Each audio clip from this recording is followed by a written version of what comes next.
Russian airstrikes have hit two children's hospitals in Ukraine. The mayor of Zhytomyr, west of the capital Kyiv, say bombs fell on a children's hospital there, and in the besieged city of Mariupol in the south, a series of blasts hit a maternity hospital where women were giving birth. President Volodymyr Zelensky is calling Russia's attacks on civilians a genocide. Today,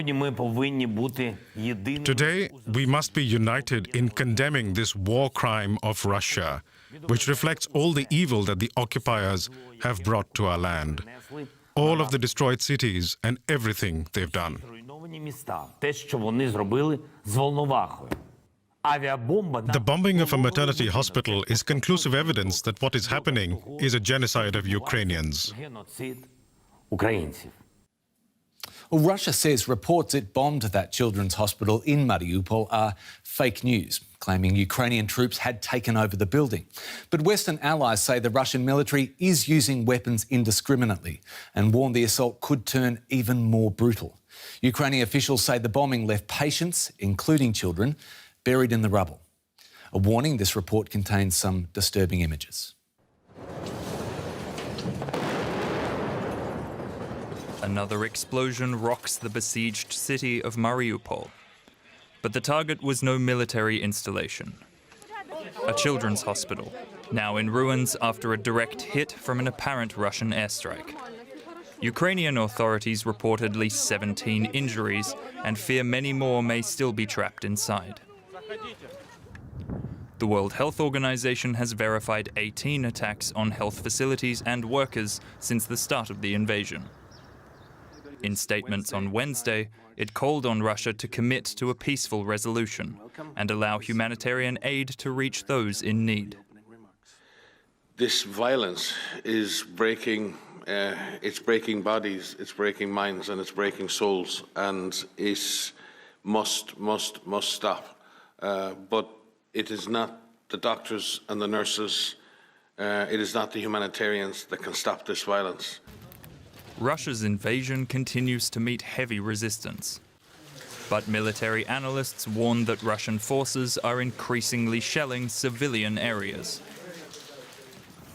In the northeastern city of Sumy, the first successful humanitarian corridor, desperate Ukrainians managed to flee during a pause in the fighting.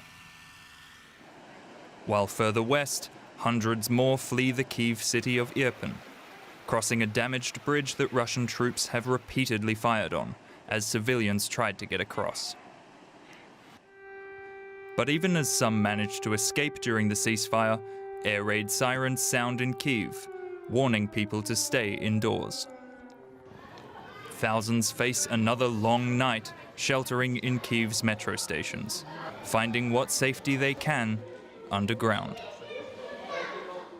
Well, DW correspondent Nick Connolly joins us now from the Ukrainian capital, Kyiv. Nick, what's the situation on the ground there? Here in Kiev, it is very, very quiet. Basically, you only see soldiers and journalists and an occasional local out trying to get some food from the supermarkets that are still open. But it's a city that, unlike Mariupol, unlike Kharkiv, has yet to see the kind of bigger air raids and destruction to civilian accommodation. I think it's partly down to better anti-aircraft protection here, and also seemingly an attempt by the Russians to try and encircle Kiev before they start those attacks in Syria. We have Russian troops in the northeast, the city in the northwest, about 25 kilometers away from where I am now, in Irpin, that suburb that's seen some of the worst of the destruction.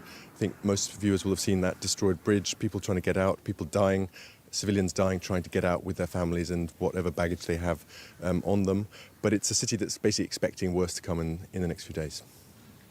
In what is already a dire, tense situation, Nick, how was the news received on the ground that a total of 3 hospitals had been attacked on Wednesday, 2 of them children's hospitals?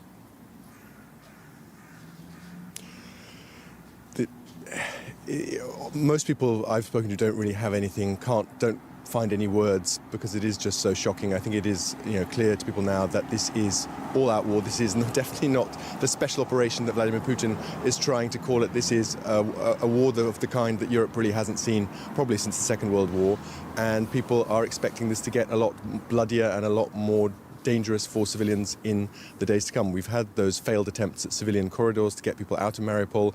Those have failed several times. The Ukrainians say that the Russians are just not sticking to their side of the bargain, are not keeping to temporary ceasefires to allow civilians out of that city that has been under siege now for days and is without power, without mobile phone networks, and increasingly low on food. I think the main message that Ukrainians are taking out of this is that they are going to keep on demanding the West closes the skies above Ukraine, creates a no-fly zone, because they say this is just a situation where this is not war as, according to the rules, this is a war that is going to cause huge civilian casualties, and basically this is at Europe's conscience. If the West, if the US allows Russia to keep its dominance in the skies, we're going to see more hospitals, more children dying at home, in their schools, in hospitals, and this is going to be something that we're going to see again and again. So there's more push from Zelensky, from other Ukrainian figures. We've seen Ukrainians gathering petitions, thousands of people signing them. They're going to send those west in the hope that maybe the West will think again and will risk more direct confrontation with Russia and create that kind of no-fly zone that could allow Ukraine a better chance of winning this war, because on the ground, in kind of ground fighting between units on the ground, the Ukrainians are doing pretty well. The Russians are having big logistical issues. So the Ukrainian feeling is, if they have that safety from above, and if the Russians are not allowed to bomb cities, but also Ukrainian military, then they have a much better chance of keeping their country. Briefly, Nick, the mayor of Mariupol stated that over 1,000 civilians have already been killed there by Russian bombing in the last 9 days. Now hospitals have been bombed. Where does this leave negotiations between Ukraine and Russia? It's kind of extraordinary to think that, yes, today we're expecting a meeting between the foreign ministers of Russia and Ukraine. How they can negotiate with any kind of trust for each other is very difficult to see. I think right now it's about the optics. Neither side wants to be seen to not be open to talks. But from the Russian side, we've seen no real shift. They're still demanding basically capitulation from Ukraine to give up its army, to accept Russia's annexation of Crimea, to recognize that, and to basically give up Luhansk and Donetsk regions. So I don't see very much space for any kind of development, any kind of closening of the positions. I think for now it's just about showing the international community that both sides are open to dialogue, to not allow yourself to be accused of being closed to those talks. But I think there's not much real hope here in Kiev that those talks are going to get anywhere. Nick Connolly in Kyiv, thanks for your reporting. Well, the United Nations says around 2.2 million people have now fled Ukraine. Most of them are women and children, often leaving loved ones behind to fight, not knowing whether they'll see each other again. The majority of the refugees are arriving in Poland. DW's Alexandra von Namen sent us this report from a border crossing in Ukraine. One last embrace before they say goodbye. Vadim has brought his family to the Polish border so they can leave the country. He will be heading back to the front lines. It is because of the kids. No one wants to leave their home. It's so hard. You can't explain it. It's hard. We don't know whether we're going to see each other again. It was so good to have them by my side. When you're together with your family, you feel better. Now I'll be alone, but I know they'll be safe. And that safety is just a few meters away. We are at the border checkpoint in Shehini, the busiest border crossing between Ukraine and Poland. Those who are now here have been waiting for hours, just like Natalia and her twins. They escaped the Russian bombardments in Kharkiv in eastern Ukraine. We've been through a lot.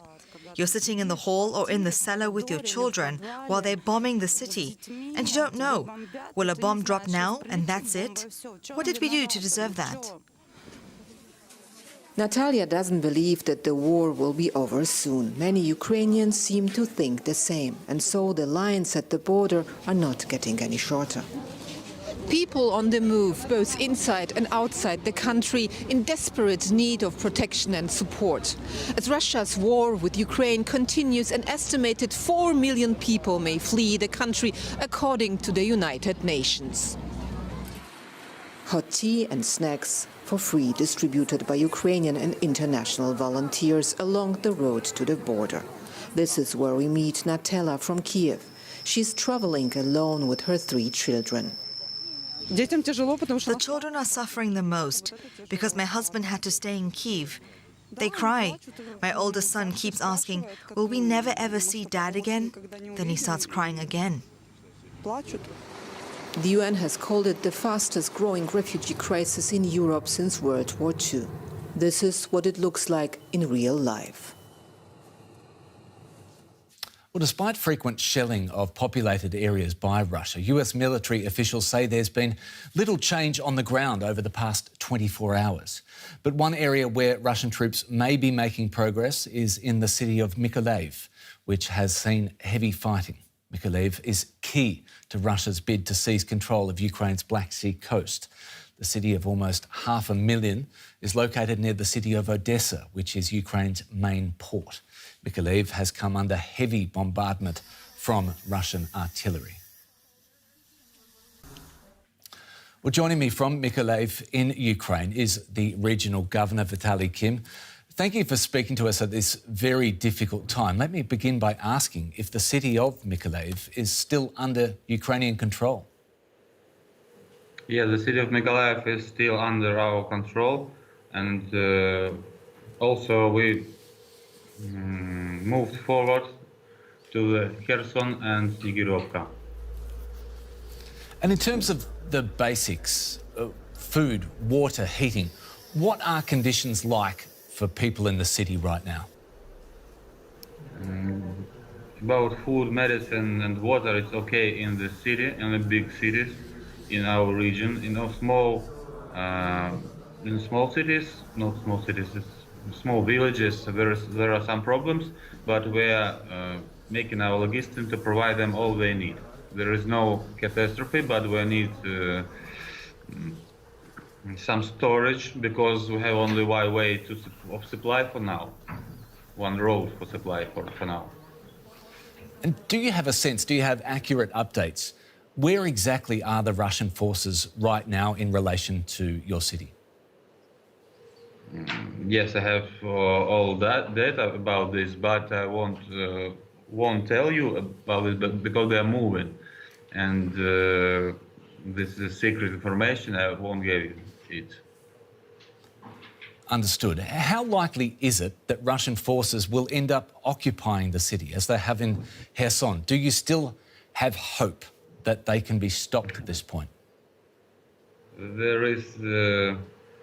If you will be in Mykolaiv, you will see by your own eyes that we are not going to leave our city in any way. And I think that we are going to attack and to renew our territory. The enemy is very exhausted. He has no motivation. He has no fuel. We need more power and more vehicles for attack. That's all. I think that this is the turning point of this war. I don't believe they can move forward fastly anymore. After 2 weeks of being under the stress of invasion, what about the mentality of your people? How are they holding up? Our mentality is now for 100% Ukrainian. Any small village resists the occupant. We don't communicate with Russian. We do not make any deals with them. We don't like them. We want them to go home. And this is the common idea of our region and of our country. Aside from those who choose to stay and fight, in terms of communication with the Russians, part of that is organising safe passage out of the city for civilians. Are efforts underway? Do they continue? Are you getting civilians out who need to get out of that city? Yes, we have free ways, free road that civilians can move out from our city or region. And first of all, it's women and children. For now, many of strong men, they are moving to the city to help us for the fighting. So we are growing with our war power, and we are waiting and looking forward for attack.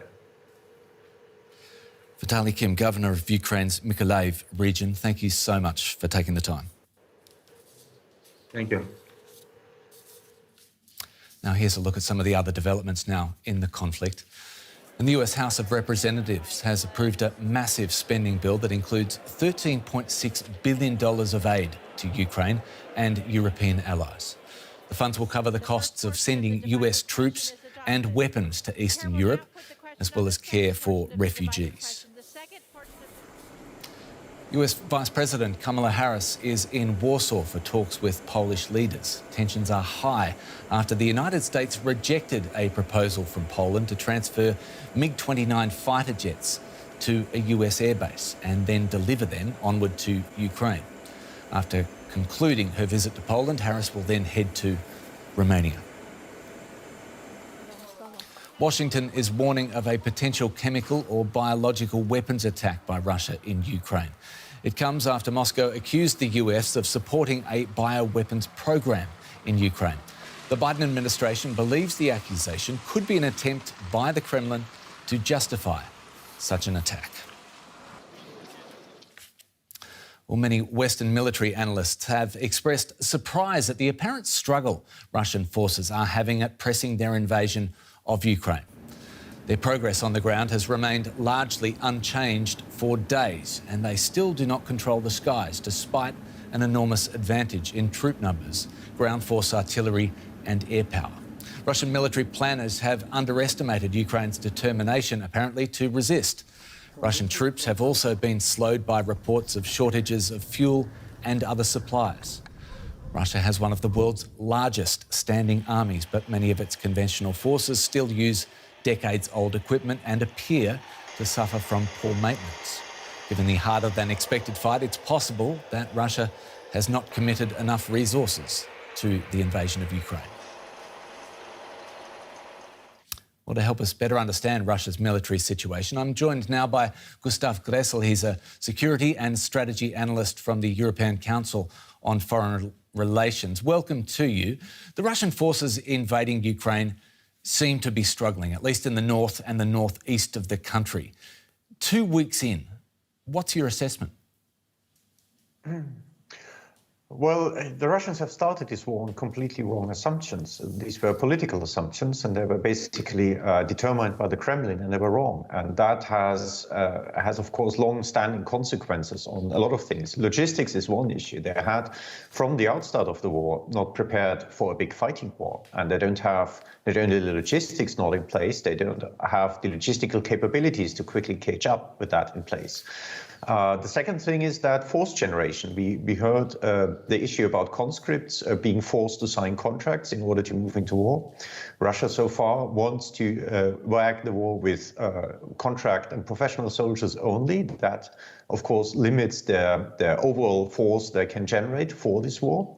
And they have used much of that already, and it hasn't brought the quick, decisive result they were looking for. So they're running into this problem as well. That said, the Russian military advance along the south, the Black Sea coast, appears to have more success. Is that fair? Yes. First of all, the terrain is easier. It's plain flat. There are fewer cities, fewer larger cities.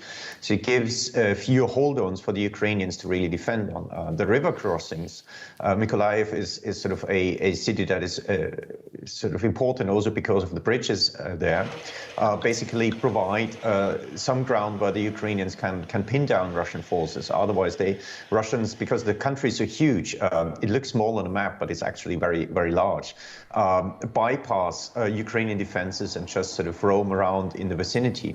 That is more difficult in the north. You have more cities, so you have more ground the Ukrainians can properly defend there.